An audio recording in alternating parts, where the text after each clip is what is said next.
నాన్న అంటే నాకు ప్రాణం. మా నాన్న దేవుడు. మా నాన్నను మా అన్న విష్ణు, వినయ్ ట్రాప్ చేశారని నటుడు మోహన్ బాబు కుమారుడు మంచు మనోజ్ అన్నారు. మా నాన్న దృష్టిలో నన్ను శత్రువుగా చిత్రీకరించారు. నేను నా భార్య కలిసి ఓ టాయ్స్ కంపెనీ పెట్టాము. వాటికి కూడా అడ్డంకులు సృష్టించారు. నాపై దాడులు చేశారు. మా నాన్న ముందే నన్ను కొట్టారు. నాకు సపోర్ట్ చేస్తున్న మా అమ్మను కూడా డైవర్ట్ చేశారు.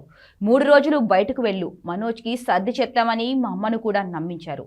మీడియా మిత్రులకు క్షమాపణలు చెబుతున్నా. మీడియాపై దాడి చేయడం బాధ కలిగించింది. నా భార్య 7 నెలల కూతురు పేరు లాగుతున్నారని ఆవేదన వ్యక్తం చేశారు.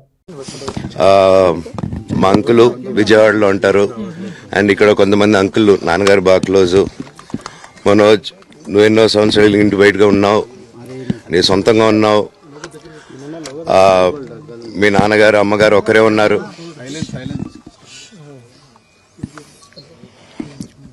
మీ నాన్నగారు అమ్మగారు ఒకరే ఉన్నారు.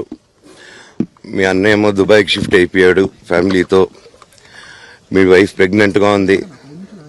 తనకి తల్లిదండ్రులు లేరు. తనకి ఇప్పుడు మీ అమ్మ అవసరం ఉంది, పెద్దోళ్ళ అవసరం ఉంది.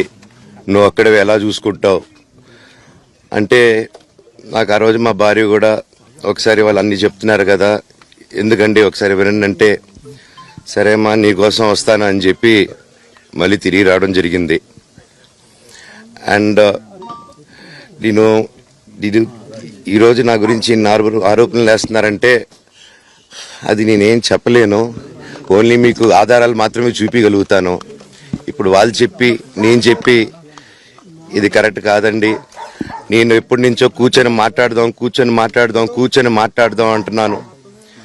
పిల్లలకి లోకల్లో ఉన్న, అక్కడ లోకల్లో ఉండేది ఎవరో కాదండి, మా బంధువులే అండి అందరూ. ఆ చుట్టుపక్కల గ్రామాలందరూ మా నానమ్మ ఊరు, మా అమ్మమ్మ ఊరు అందరూ మా వాళ్ళండి. వాళ్ళ పిల్లలు, మనవాళ్ళు, వాళ్ళ బంధువులు.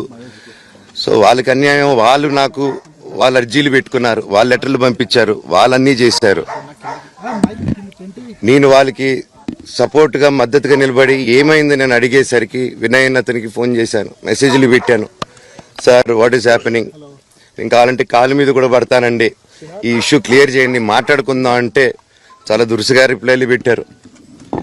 నేను ప్రతిదీ ఈరోజు సాయంత్రం 5:30కి ప్రెస్ మీట్ పెట్టి ఇన్నాళ్ళు ఆగానండి, ఇంకా ఆగలేను. ఈరోజు ఈవినింగ్ ప్రతిదీ చెప్పేస్తాను. ఆ రోజు నేను పోలీసు సపోర్ట్ అడిగినప్పుడు స్టేషన్కి 100కి ఎందుకు ఫోన్ చేశాను, ఆ 100 దగ్గర నుంచి నేను పర్మిషన్ ఇస్తున్నాను, నాకు ప్రాబ్లం లేదు.